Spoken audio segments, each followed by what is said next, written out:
नमस्कार मेरे YouTube परिवार और नए दर्शकों, स्वागत है आपका अंधकार का राज पर। तो चलिए डर और रोमांच के इस सफर पर आपके साथ मैं अवधेश शुरू करते हैं। आज फिर से एक और खौफनाक कहानी लेकर आपके सामने उपस्थित हूं। मैं हनुमान जी का बहुत बड़ा भक्त हूं और मैं रोज उनकी पूजा करता हूं और उन्हीं की वजह से मेरी जान बची। दोस्तों, कहानी शुरू करने से पहले क्या आप भी डर के शौकीन हैं? अगर हां, तो चैनल को सब्सक्राइब करना ना भूलें। हर वीडियो में मिलेगा आपको एक नई डरावनी कहानी। तो क्या आप तैयार हैं? तो चलिए शुरू करते हैं इस कहानी को। दोस्तों, मैं गांव में रहता हूं और यह तब की बात है जब मैं और मेरे कुछ दोस्त रात को घूमने के लिए खेतों की तरफ जाया करते थे। ऐसे ही एक दिन की बात है जब हम खेतों में घूम रहे थे तो मेरा एक दोस्त है मगन, जो हमसे कहने लगा कि यार, उस बड़े से पैर के पीछे कोई खड़ा है जो हमें ही देखे जा रहा है। हम सब ने उसे देखा, पर मैंने उससे कहा कि कोई गांव वाला होगा जो वहां अपना काम कर रहा होगा। पर हमने थोड़ी देर बाद देखा, तब भी वो हमें वैसे ही देख रहा था जैसे कि पहले। दोस्तों, उस समय अंधेरा बहुत था, इसलिए उसे देख पाना मुश्किल था। हमने सोचा कि वहां जाके देखा जाए कि वो आदमी कौन है, पर मेरे दोस्तों ने मना कर दिया क्योंकि उन्हें वो आदमी बड़ा ही अजीब लग रहा था, और सच बताऊं तो मुझे भी।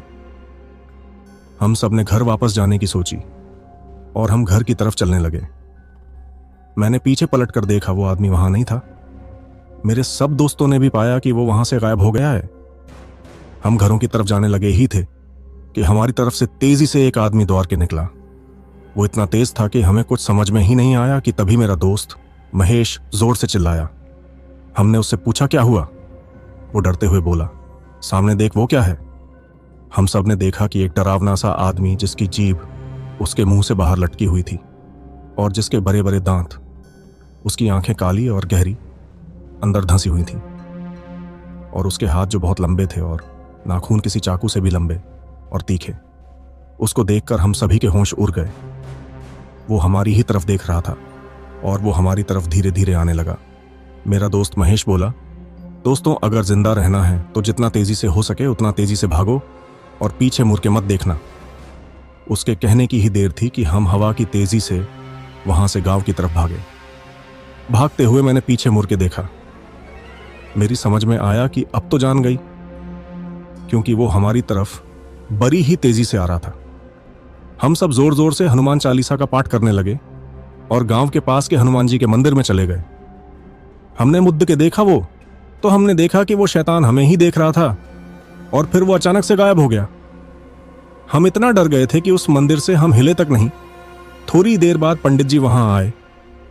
उन्होंने हमारे चेहरे देखे और वे बोले कि तुम इतना डरे हुए क्यों हो? तब हमने उन्हें सारी बात बता दी।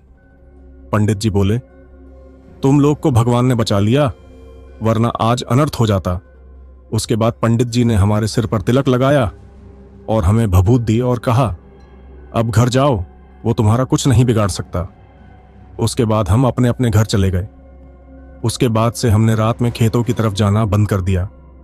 तो दोस्तों, अगर आपको यह कहानी पसंद आई तो लाइक और सब्सक्राइब करना ना भूलें। धन्यवाद दोस्तों, इस दिलचस्प यात्रा में हमारे साथ बने रहने के लिए। अगली बार फिर मिलेंगे एक नई खौफनाक कहानी के साथ। जय हनुमान जी।